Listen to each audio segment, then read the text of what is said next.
శ్రీరామచంద్రాయ నమః. శ్రీ సీతారామాభ్యాం నమః. శ్రీమద్ వాల్మీకి రామాయణము సుందరకాండము 30వ సర్గము. సీతాదేవితో సంభాషించు విషయమున హనుమంతుని ఆలోచన. అశోక వృక్షముపై చేరి అన్నింటినీ ప్రశాంతముగా సావధానముగా గమనించుచున్న హనుమంతుడు సీతాదేవి పలికిన మాటలను, త్రిజట చెప్పిన స్వప్న వృత్తాంతమును, రాక్షస స్త్రీలు సీతను భయపెట్టుచూ పలికిన వచనములను పూర్తిగా వినెను. పిమ్మట హనుమంతుడు నందనవనమునందలి దివ్య కాంతవలెనున్న సీతాదేవిని చూచుచూ ఇట్లనేక విధముల ఆలోచింపసాగెను. ఈ సీతాదేవి జాడను తెలిసికొనట కొరకే లక్షల కొలది వానరులు అన్ని దిశలకును వెళ్లి వెదకుచుండిరి. కాని ఈమె దర్శన భాగ్యము నాకే దక్కినది. యుక్తిశాలి అయిన సేవకుడు శత్రుబల స్థాయిని మెలకువతో సమగ్రముగా తెలిసికొనుట ఆవశ్యకము. ఆ పనిపై వచ్చిన నేను ఎవరూ ఎరుంగని రీతిగా సంచరించుచూ అన్ని విషయములను పూర్తిగా చూచితిని, అనగా గ్రహించితిని. రాక్షసుల యొక్క విశేషములను గమనించితిని. ఈ లంకాపురిని పూర్తిగా చూచితిని.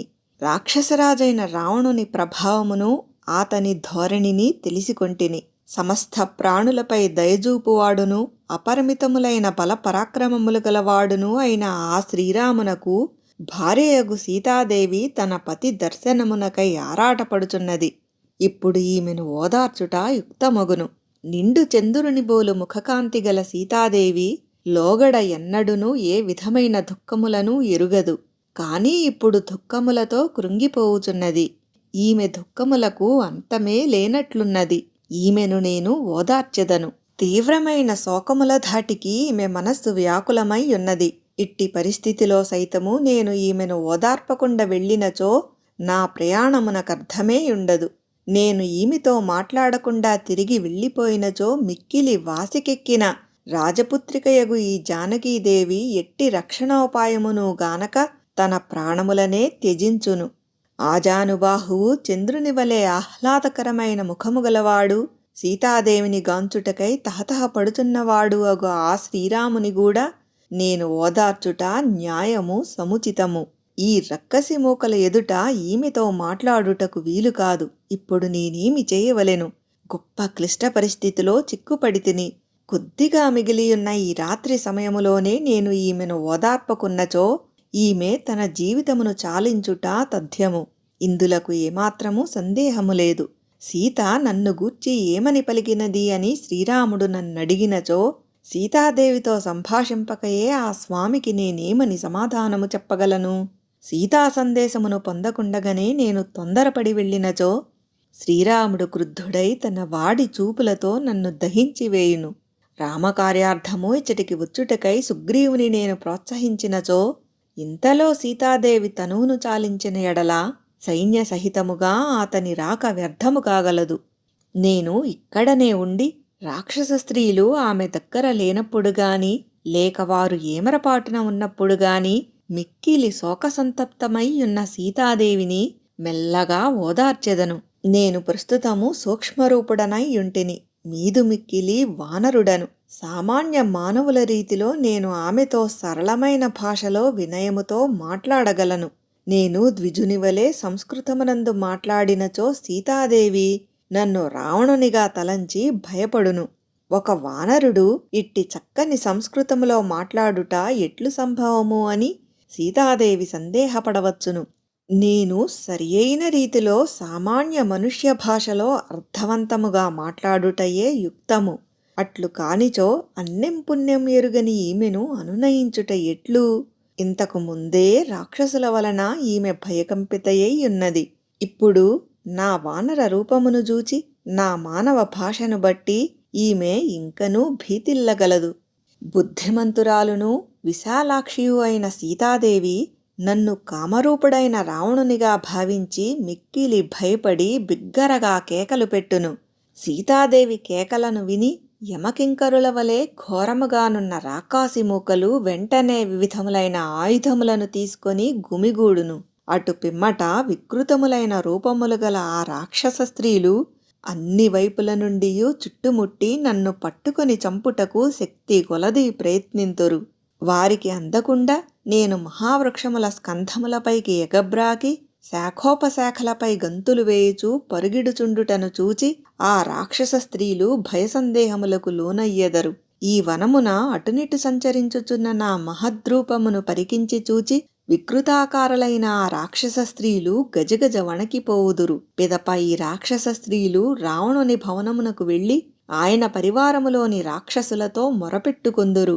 అప్పుడు ఆ రాక్షసులు శూలములు, బల్లెములు, ఖడ్గములు మొదలగు వివిధ ఆయుధములను ధరించి పోరాడుటకు శీఘ్రముగా ఇచ్చటికి వచ్చి వాలుదురు. వారందరూ అట్లు నన్ను చుట్టుముట్టినప్పుడు ఆ రాక్షస సేనలను పరిమార్చుచు నేను ఈ మహాసముద్రము యొక్క ఆవలి తీరమును చేరలేకపోవచ్చును.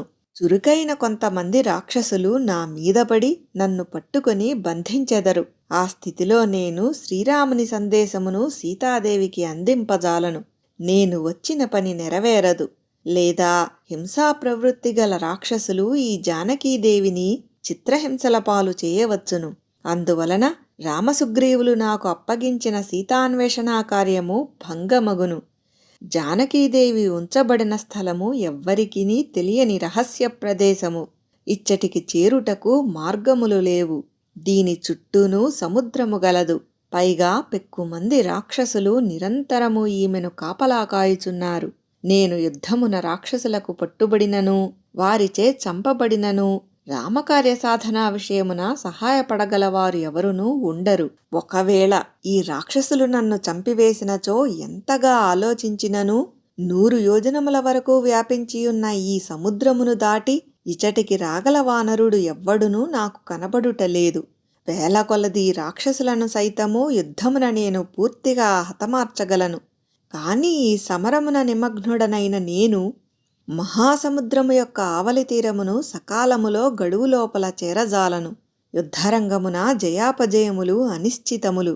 సంశయాత్మకమైన కార్యమును చేయుట నాకు రుచింపదు. ప్రాజ్ఞుడైన వాడెవ్వడునూ సంశయాత్మక కార్యమును లోతుగా ఆలోచింపక తొందరపడి చేయడు. సీతాదేవితో మాట్లాడకుండగానే నేను మరలిపోయినచో ఆమె ప్రాణత్యాగము చేసుకొనుటయు జరుగవచ్చును. ఆమెతో సంభాషించినచో రాక్షసుల వలన నాకు ఈ మహా విపత్తు సంభవింపవచ్చును. తప్పక సఫలమగు కార్యములు సైతము అవివేకి అయిన దూత చేతిలో పడి దేశకాలములకు ప్రతికూలముగా ఆచరింపబడి సూర్యోదయ సమయమున చీకట్లు నశించు రీతి అవి పూర్తిగా నిష్ఫలములగును. లాభనష్టములను గూర్చి ప్రభువు తన సచివులతో చర్చించి నిశ్చయించిన కార్యము అవివేకి అయిన దూత చేతిలో పడినచో అది సఫలముగాదు. ఏలనన అసమర్థులైనను తాము సమర్థలమనుకును దూతలు కార్యములను చెడగొట్టుదురుగదా. రామకార్యము నిష్ఫలము కాకుండుట ఎట్లు? ఈ రాక్షసుల ఎదుట నేను తెలివిలేనివాడను కాకుండుట ఎట్లు? నా సముద్రలంఘనము వృధా కాకుండుట ఎట్లు? సీతాదేవి భయసందేహములకు లోను కాకుండునట్లుగా ఈమెకు నా మాటలను ఎట్లు వినిపింపవలెను అని ఆలోచించి ప్రజ్ఞాశాలి అయిన హనుమంతుడు ఒక నిశ్చయమునకు వచ్చెను. శ్రీరాముడు ఎట్టి క్లిష్టకార్యమునైనను అవలీలగా నెరవేర్చువాడు. ఆయన నాకు స్వామి. ఇప్పుడు ఈమె మనస్సు శ్రీరామునియందే లగ్నమయ్యున్నది. కావున ఆయనను కీర్తించుచు ఈమె భయసందేహములకు లోను కాకుండా చూచెదను. నేను ఈమె కంటబడినచో ఈమె ఉద్వేగమునకు లోను కావచ్చును. కనుక ఈమె ఎదుట పడకుండగనే శ్రీరామ గుణకీర్తనము గావించుచూ ఈమెను ప్రసన్నురాలినిగా చేసుకొనెదను. ఇక్ష్వాకు వంశజులలో సర్వశ్రేష్ఠుడును పరమాత్మస్వరూపుడును అయిన శ్రీరామునకు సంబంధించిన శుభకరములు ధర్మయుక్తములు అగు సమస్త విషయములను వివరించుచూ మృదు మధుర వచనములను వినిపించెదను. ఆ విధముగా ఈమెకు పూర్తిగా విశ్వాసము, శ్రద్ధాసక్తులు, మనశ్శాంతి కలుగునట్లు చేసెదను. చెట్టుకొమ్మపై కొమ్మల మధ్యనున్న మహానుభావుడగు హనుమంతుడు జగన్నాథుడైన శ్రీరాముని భార్యయగు సీతాదేవిని జూచుచూ బహువిధములగు యథార్థ మధుర వచనములను ఇట్లు పలుకసాగెను. వాల్మీకి మహర్షి విరచితమై ఆదికావ్యమైన శ్రీమద్ రామాయణమునందలి సుందరకాండమునందు ఇది 30వ సర్గము.